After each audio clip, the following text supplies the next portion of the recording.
Good evening, everybody. It's the Balloon Bandit of Amusement with a Twist, and we are going to be making another video for Monday. We're going to be releasing the how-to tutorial for what would be the good dinosaur, or Littlefoot from Land Before Time.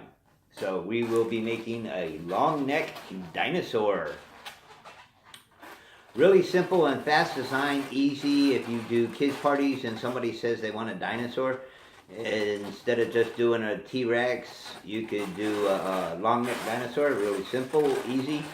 It's got a 5-bubble body. It's got its tail, pedal twist feet, just like with anything. Ear twists on the back of the feet.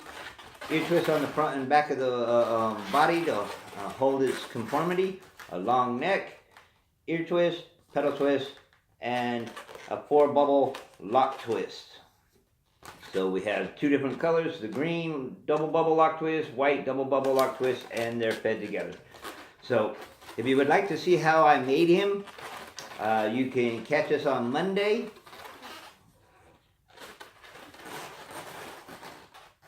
Okay? So with that said, take care, be safe over the weekend, and we'll see you on Monday. Like, subscribe, comment below. Till next time.